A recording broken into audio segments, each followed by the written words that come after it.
Hi, it's Jen from Shabby Fabrics with a new Block of the Month opportunity for you. This is Rouenneries Trois, a French general collection. This is our newest Block of the Month. They're designers for Moda Fabrics. And a few months back now, we released a quilt that looks very similar, Chateau de Chantilly. Some of you probably remember that.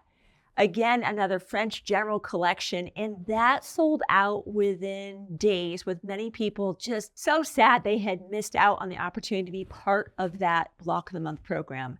So when I saw that French general release Rouenneries Trois, I was so happy to be able to recolor this quilt for all the people that missed out before on Chateau de Chantilly. Or perhaps you were in that program, had so many compliments, people asking you for that quilt, that now you have a chance to participate again, perhaps to give now, this time as a gift. So just like we did before, this is a 7-month Block of the Month program. We have 12 patchwork blocks. This is all piecing, where you'll be making 2 of the same block, and you'll do that for 6 months. Then in your 7th month shipment, you're going to be getting a lot of fabric. All of the sashing, the 9 patch, your inner border, your outer border, and your binding will be shipping to you. I like a nice tight program. It's not dragging this out for a year, right? We get to focus on just 2 blocks, really dial in some fun piecing techniques. And if it's been a while since you've done some piecing like this, maybe you mostly do foundation paper piecing or applique, the great news is that what we're doing at the very end of this video is the Chateau de Chantilly tutorial, where we cover the different aspects of the piecing so we can get you right up to speed. We'll be focusing on the flying geese units, square and a square, half square triangles. We have other things moving around this quilt here that will be covered in the tutorial right after this overview. So if you're like, you know what, I'd like to kind of see how this was put together before I jump into my spot, go for it. But don't delay long, because every time we do a Block of the Month with French General, it always sells out within a matter of days, because they're in a lane all by themselves. There really is no other fabric design company in this entire industry that designs very European-esque with this very classic, almost vintage styling that is timeless. With all of our Block of the Month programs, we love to offer you the coordinating backing from the same collection. And that's what's here. So when you do sign up for your program, be sure to grab that backing. When you've put this much time into making such a spectacular quilt, don't shorten yourself. Pick up the backing for the perfect finishing touch. Now, this over here is called our Oops Kit. That is a customer favorite. So if you happen to make a cutting error, a piecing error, and it's so significant, and you're like, I just have to start again, grab the Oops Kit out, grab that fabric that might have been mispieced or miscut, simply press, cut, and begin again. Just relaxing. It's like a low-cost insurance policy that just dials down the stress, and you can just relax and enjoy just the journey of putting the project together. And my favorite thing at the very end of whatever you have left over from your Oops Kit, make some coordinating projects, maybe something for the table, maybe something for the kitchen. And now you have that whole home coordinated look that is just so elegant. So these are the notions that we use to put the quilt together upstairs with our sewing team. And the emphasis that I want to bring to you is really the ultimate flying geese tool. That was a big one for us. We also enjoy using the star singles. Those are the 2-inch star singles. And what they do is they create half square triangles. There's quite a few of them around just the various blocks. It's the fastest and most precise way to be able to make half square triangle units 8 at a time with minimal waste and maximum precision. So if that's you, be sure to pick those up as well. The other thing for people like me that sometimes have an inconsistency with the 1/4 inch seam allowance, I love my diagonal seam tape and my seam guide setter and my seam guides. That helps me really bring in that very important 1/4 inch seam allowance. And we all know with patchwork, it's very important. And of course, the other notions on the table, you know what you need, of course. But as always, with Moda, they print the fabrics just one time. So we have a very finite amount of spaces for the program as well as the backing in the OOPS kit. So if this is you, or perhaps you missed out on Chanteau de Chantilly, or you just want to now jump into your very first block of the month, wherever you are on that, head over to the website right now to reserve one of those very coveted spots. Grab your backing, your OOPS kit, any notions you might need, and I'll see you soon on another Shabby video.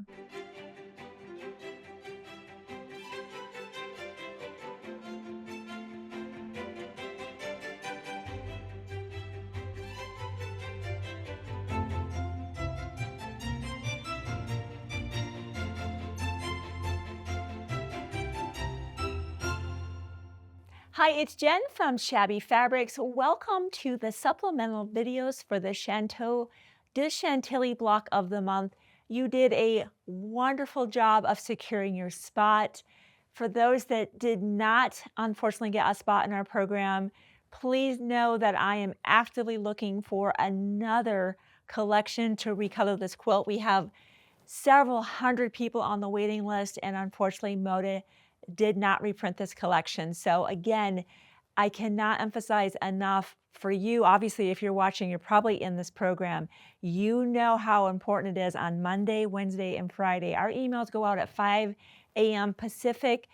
Get those open. In fact, we launched that block of the month, I think that today, one that was sold out, and thank goodness we were able to get more fabric to offer a second round. But with Moda Fabrics, that is almost never the case. French General here, all patchwork, a lot of fun. This will be a focus on piecing, and I'll be talking you through each of the aspects of this. So we've got things from flying geese, square in a square, cat's cradle. We're gonna go through all of that today. So we're gonna kind of take it in different sections, grab a drink, a snack, take a break.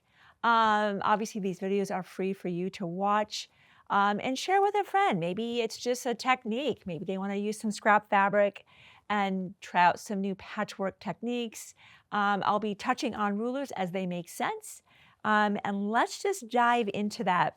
The first one will be our flying geese block. That's on our first page. And I have absolutely, in the past, until I found some tools and techniques that really helped me, been a little inconsistent with the flying geese units. They're really, I used a lot of those in this one when I designed this particular quilt. So let's talk about what are some of those techniques that are going to help us be successful. A really cool technique that I found, which is completely different than I did in the old school, which was the rectangle. You did the squares in the corner, sew and flip and trim. I wasted a lot of fabric. My precision was hit and miss. This is an amazing technique way to do this. You're going to start off with your big square, and we're going to start off with 4 of our squares here. And you've got an option. Right away, you have an option. Basically, you can either draw a line from corner to corner with I like to use a temporary marking tool. And by the way, when I chose, this is which is called a French General Favorites. I found this very difficult to know the right side and the wrong side. So this is in your kit. You might want to kind of do a double check. It is just slightly whiter on the back side. So do a double check of that and make sure you do have the correct side. So that right away, I know I've marked a couple of these wrong, and video prep was like, ooh, I gotta be careful about this, be very intentional.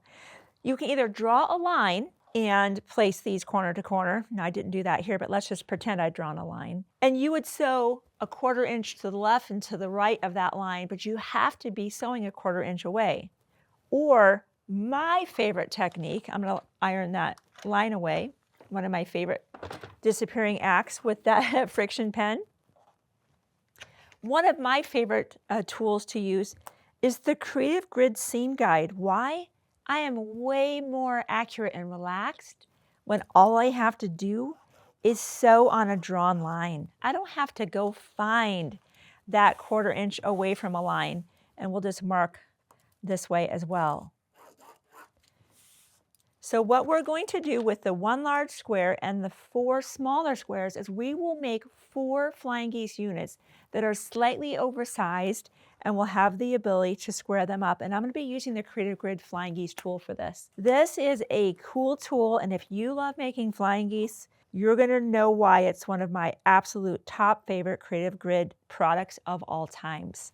So go ahead and place these in opposite corners. And you want to, of course, line up your lines, pin, and we have sewn one in advance, just like this. Now, let me point out something. On the version we have here, notice this is cut. Because there's an overlap, some people feel that they want to, let me just go ahead and pin this so that we're kind of mimicking what we have here. Some people feel that that confluence, that bulk, could be a factor later on. I have done this both ways. I don't always trim that. Now, if this was flannel, absolutely. The bulk of flannel, I don't want any extra bulk of the flannel in seams. It's hard enough to hit points with flannel. I would absolutely trim that. So this is optional. So here, if we did want to trim that, I just lift up so I'm not cutting my background, cut straight across, and then you just remove your fabric. That's how we got here. We sewed on our lines, so let me put that one aside. And the next thing we do with any ruler, any straight edge, is you're just cutting corner to corner. So now we have 2 halves. Take them to our pressing mat. We'll be doing plenty of pressing. Let's warm up the seam and press to the outside. Looks a little funny, but you'll see this is a cool technique. So cool.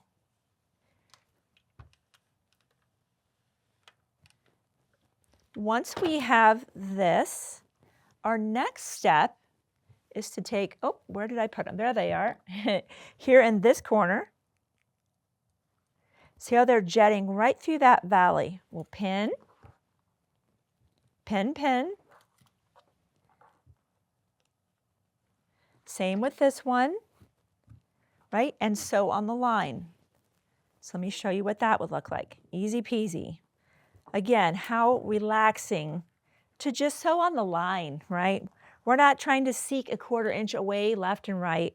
We can just relax and go ahead and sew directly on those drawn lines. Once again, we will cut, and let's press to the outside. Press to the outside. So that's where the first 2 came from. And then, of course, with our next one, again, you would have, that's who you end up with 4. Remember how I said these were oversized? Okay.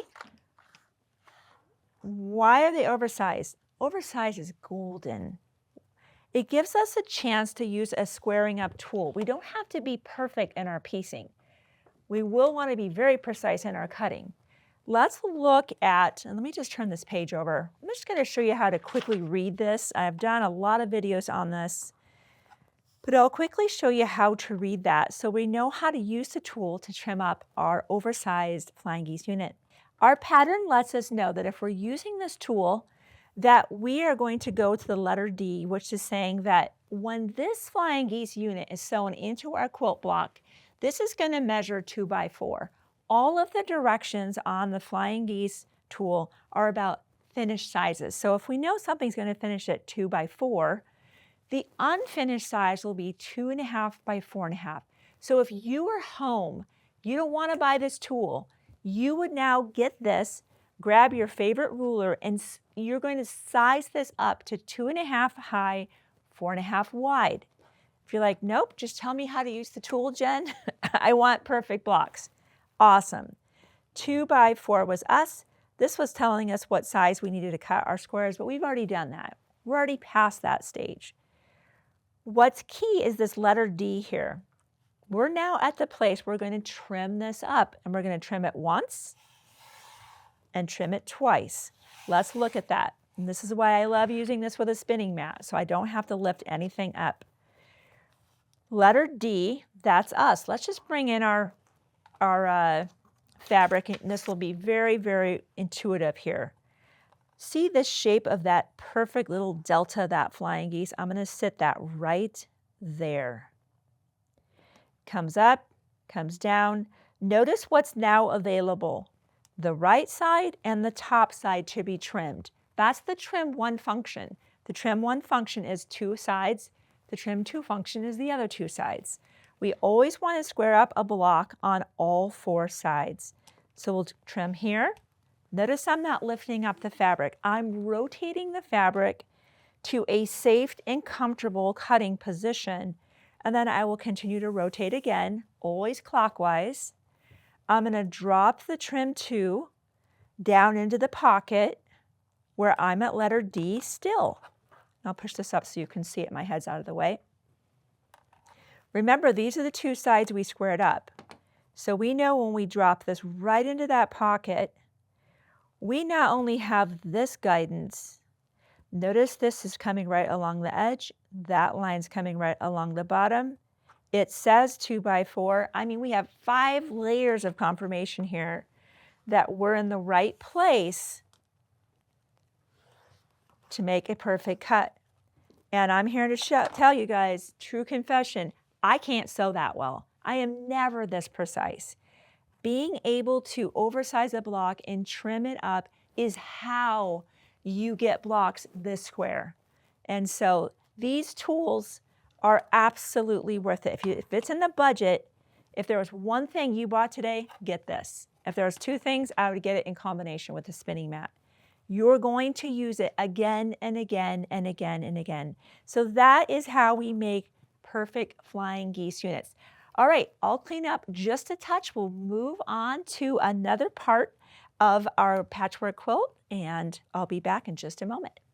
For the next part, we'll be focusing on some half square triangles, and I'm going to give you a couple options here as well. You can see those. We definitely love our half square triangles. The way that we have learned to do those, again, a little bit of an upsize. I'll show you the technique without using star singles, and I'll show you a technique with star singles. We never want you to feel like you have to buy something. We always want to show you options, right? I like sometimes knowing, yeah, I think that's awesome. I'm going to try that. Or like, no, I'm good with the way I do that. You decide what you love to do. Our half square triangles will be slightly upsized. This again without using star singles. We'll start with that. Again, we can either draw the line and sew a 1/4 inch on either side, or we could do here, rotate, here, place these right side together.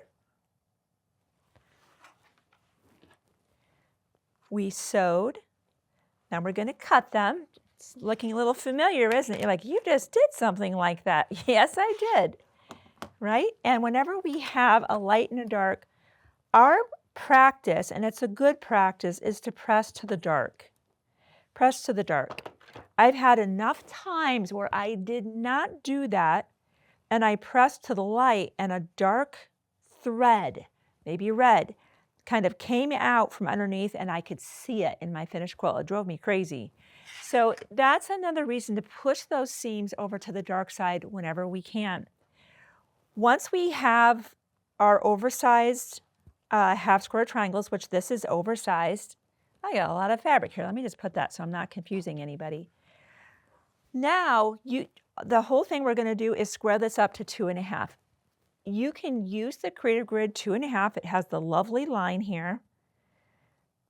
And again, what did we say? We always want to square up on all 4 sides. So don't sit this in a corner.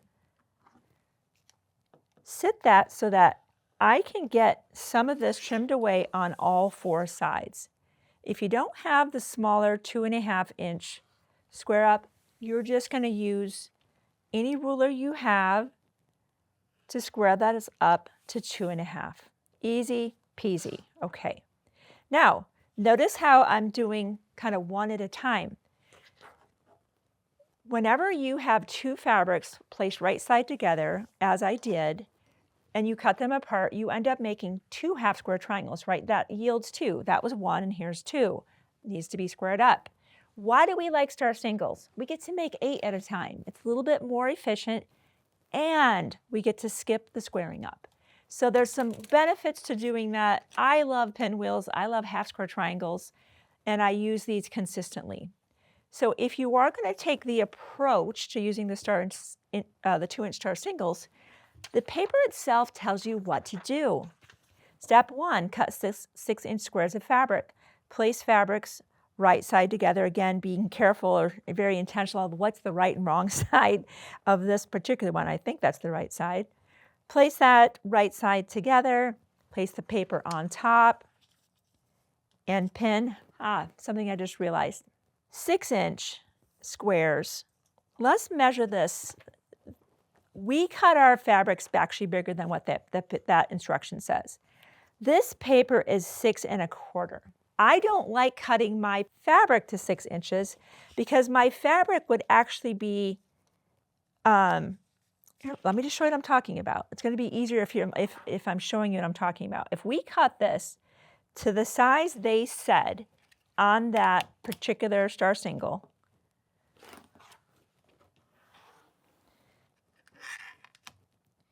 let me show you why I don't actually do that. I can't see the fabric anymore. I know that I am going to sew on the dash lines and I'm going to cut on the solid lines, including this line. If I can't see the fabric, I don't actually know where it is back there, and I'm definitely sewing on this side. For that reason, because at this point you would have to be very, very careful of making sure that this is well centered. Don't move anything. Pin, pin, pin, pin. It can work, but I've missed it more than one time, and that's why I'm like, wait a minute.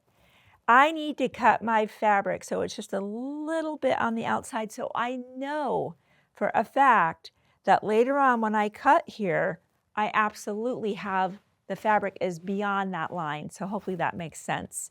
So just something I've learned, measure your paper and upsize that by about 1/4 inch at least and cut your fabrics to that. And you have that amount in your kit for sure. You get the idea that we pin this on top just like this, and notice our fabric is bigger. Our next step, our numbers tell us what to do. So let's look at this, number 1. So if I take this to the machine, I start off of the paper, shorten your stitch length big time, maybe a 1.5 even, and engage the needle down function. Why? We want to perforate this paper. We also want to be able to hit that circle right there. That's where your needle down is, and we're going to pivot. In fact, let me go to the machine. Let me show you. I'm going to dial this way back to a 1.5, and let's just do that. I want you to see it, and I definitely have my needle down engaged, and you'll see how to use this paper.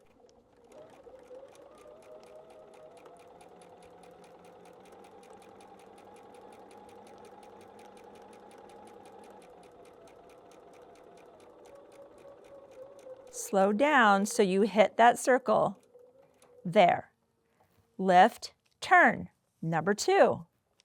Same thing.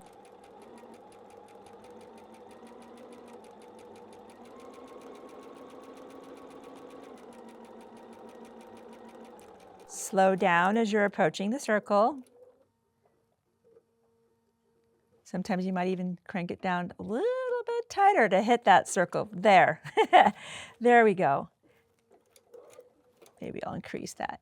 You get the idea. Come down, stop, pivot, come all the way around. After you hit this, sew right off the paper.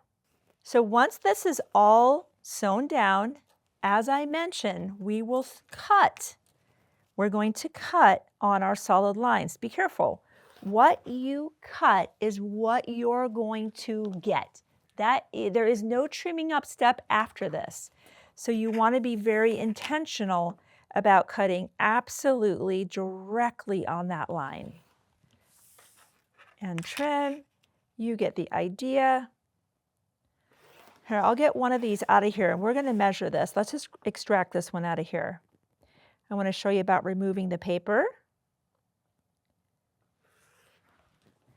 The other lovely thing about shortening your stitch length is it tends to perforate the paper, making it very easy to remove. I just fold it back, tear it, remove.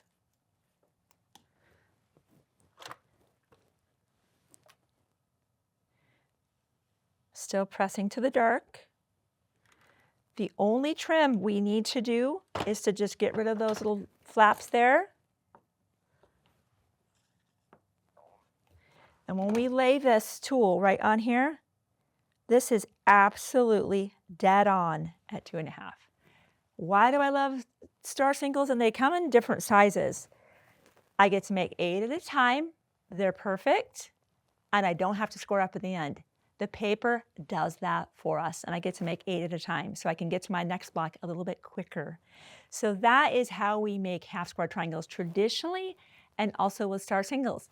Okay, I'll clean up the table, I'll get set up, and we'll move on to the next part of our patchwork blocks. So we're moving on to the hourglass block. Some people say, oh, those are hard. They're not. I'm going to demystify that for you. I love the way they look. They look more complicated than they are. So you're going to see this recurring theme, right, of starting off with our fabric. Let's just look at our pattern. You can, again, that option of drawing the line corner to corner, seeking the 1/4 inch on either side, you can do that. I opted to draw the line, and I'm going to layer that. This is the right side, right side, right side together. Pin and pin. Sew on the line. You're like, we've been doing this all day, Jen. I know that. And we will cut that apart. Let me do that for you. As you know, if you are an experienced quilter, you know there's a lot of the same thing. Really, the mechanics of quilting isn't that different. They're all close cousins, I would say. So, and if you're new to quilting, hopefully you're realizing this is not as intimidating or difficult as you might have once thought that it was. It's just not. And isn't that refreshing? Because sometimes I get into something and I'm like, oh, this is way more involved than I thought. How refreshing to not have something be simpler than you thought, right? Okay, so here we are in our pattern. We have 2 of these. And we can definitely just trim off the extras if we want to just start reducing some bulk. And now we have 2. We repeat that step with another one of our kind of dusty pink here and this to get another half square triangle. So we're going to be working with one of each of these at this point. So let's just take a look at this.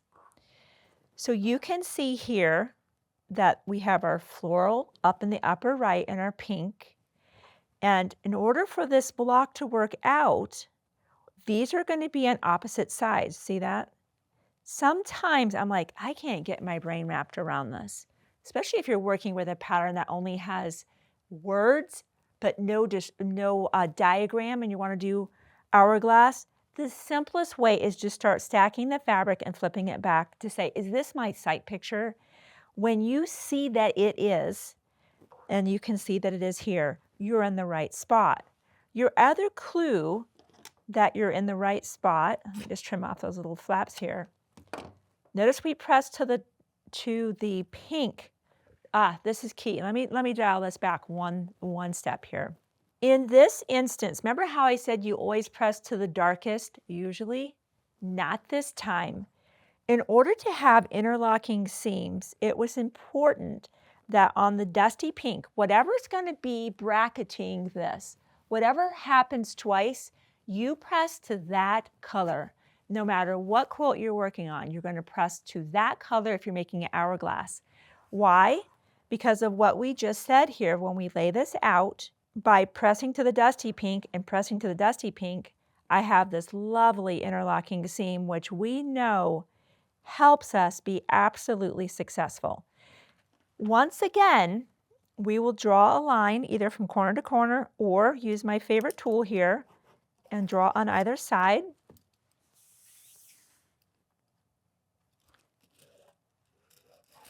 And you guessed it, we're going to go sew that, right? Get that part done. Sewing on the line.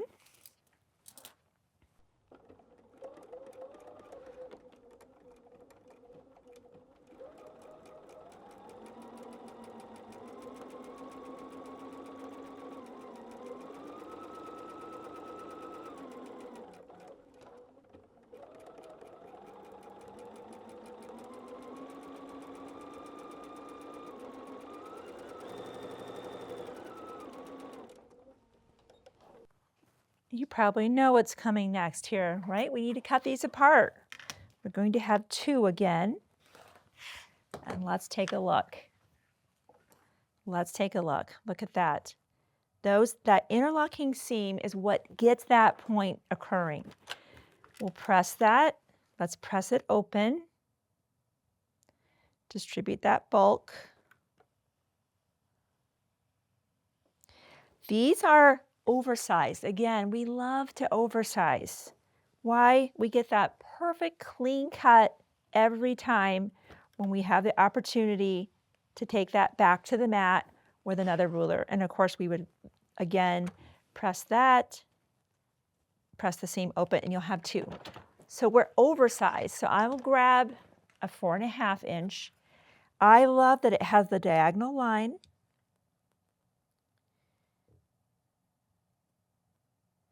Just like that. And I also have this other line, right? I could be down here and make this work, but I want that line. I've got a north, south, east, and west. I've got all quadrants happening right now.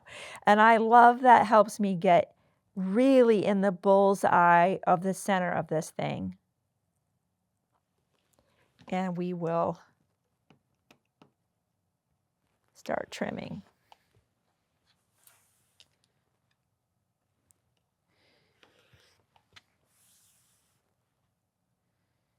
Boy, I wish they had YouTube when I was learning how to quilt. I was at the library asking friends, praying. I mean, there was not a lot of information available, and I was busy flying as a pilot, raising kids. I did not have time to commit to any classes for sure. It would have been so handy to watch those videos on my layovers. They didn't exist at that point. Here we are with our Hourglass block.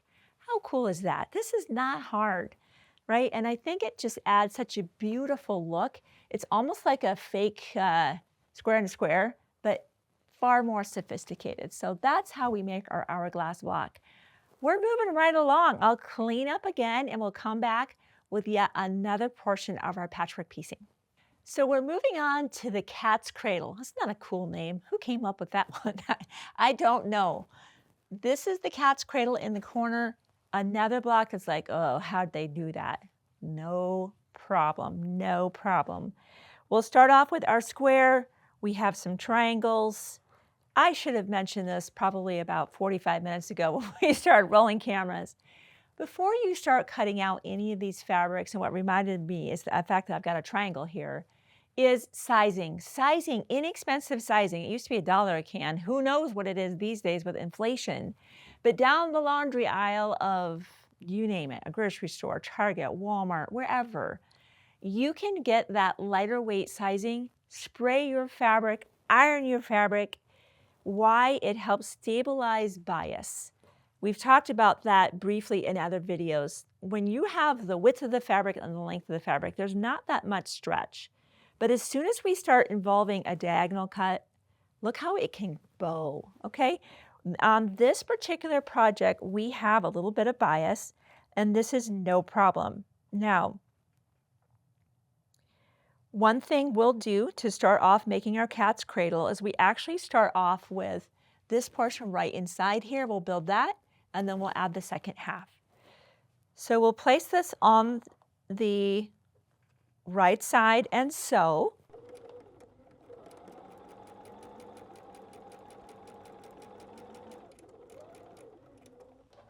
And we'll press to the outside.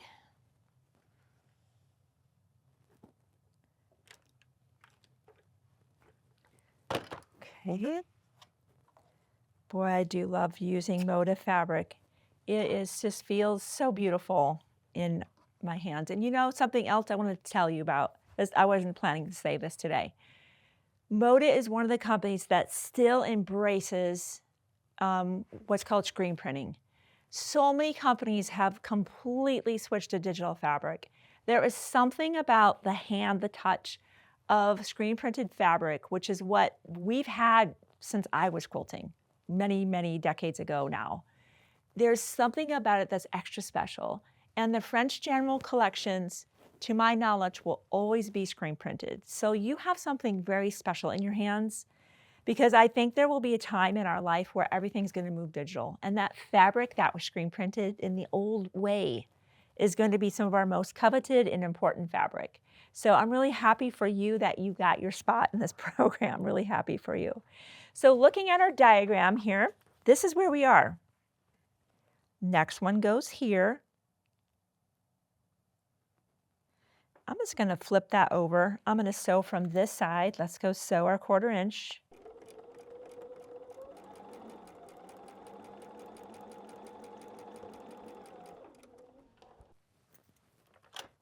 And again, we'll press to the outside.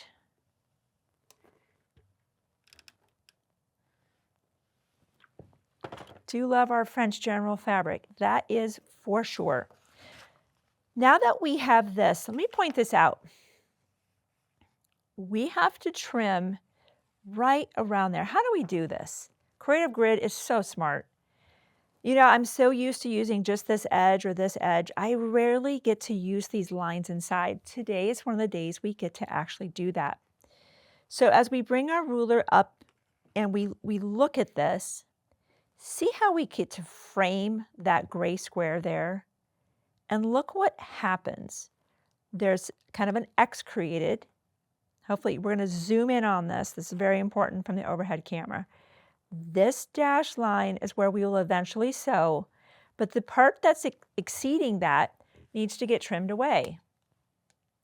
Hold steady and trim that. Notice how little I'm trimming. If you have a big chunk of fabric over here, something went wrong, stop. I'm trimming very, very little. Now that I have this half done, you guessed it, the other half is here. We'll simply place that right side together.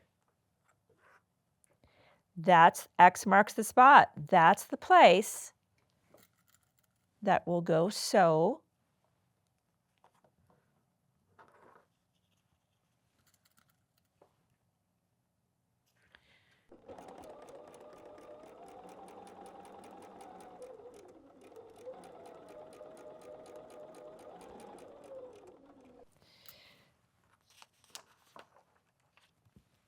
So let's check out, how did we do? Let's look. Perfect. You can see, where's this seam want to go? That's a no-brainer. We have all of these seams over here. We have just nothing happening over there. We are going to allow that to press in the direction it naturally wants to go toward that beautiful gray floral. This block has been slightly oversized again, giving us another opportunity to grab our 4.5 inch tool. We have our diagonal line, and look at this. It just cradles that block there. And we're not trimming off much. Gosh, little to nothing here. Almost just the dog ears here. I'm okay with that. And there is our cat's cradle. Such a cool block. Okay, let me clean up and I'll be back as we finish up our last portion of our patchwork blocks.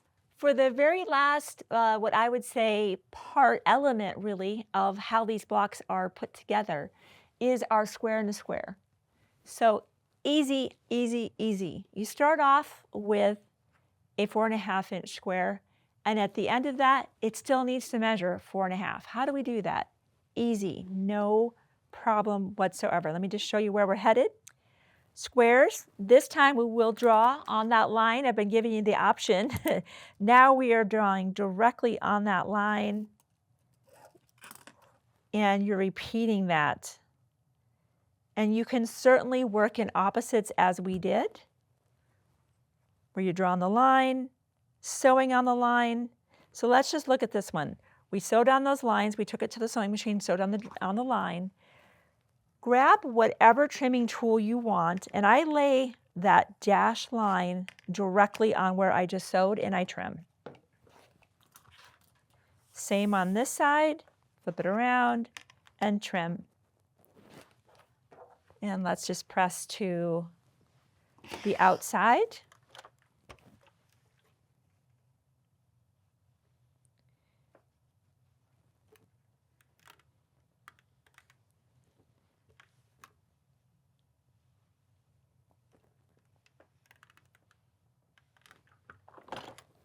And here, we get 2 more of ours.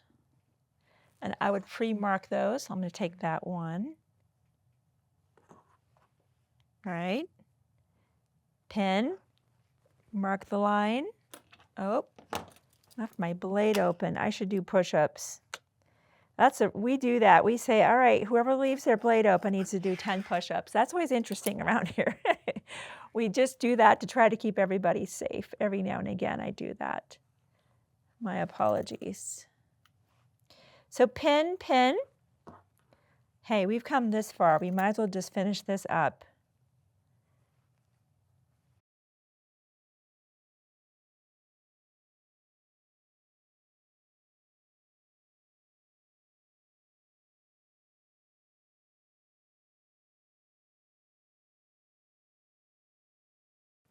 Okay, our last press here coming up. Press to the outside. Press to the outside. Once we're happy with what we have, very happy with that, because it sat right in the corner. That's what I'm looking for. Did this sit right in that corner? Did I get something askew? And it looks like, because we pinned, it looks like everything is where it should be. And then I give one more press, let that iron sit on there, and you have a 4.5 by 4.5 inch block, because all we did was take our square and we simply added, we kind of replaced the kind of gray with red in the corners, and that's a square and square. There is no trimming up. This one is at 4.5. Obviously, as you're making your program and going throughout the journey of this wonderful block of the month, you want to keep your block safe, maybe even your elements of your block safe. All along the way, as you're getting things ready, you can be putting these in the project bag. We have a little bit of these remaining. These are the June Taylor Quilted to Go project bags, also made with the Chantilly fabrics. What a wonderful way to keep everything organized, your patterns, your blocks, their progression, and they're beautiful on the back too. And you can, of course, use those really in perpetuity with any block of the month. So again, by the time you watch these might be gone, but if they're still here, pick those up. What a great way to also have kind of a keepsake, a memory of us doing this quilt together. So that's really the elements that are needed to make these blocks. Of course, we know how to cut all of our squares, so we've covered flying geese, cat's cradle. Gosh, we've really covered a lot of territory, but when you break this down, even a beginner can do this. When you get ready to do your sashing here, again, it's just intentional about the fresh blade. Fabric is good and pressed out when you give it a, start cutting. And this is just some simple strip piecing, right? Accurate 1/4 inch seam allowance, pinning, all the normal things. We are so excited you're part of this. Again, congratulations for getting your spot. For you, if you're watching just because you want some tips and techniques, we are actively looking for another collection to make the same patchwork quilt in that we hope will be as well received as this one was. There was an overwhelming response.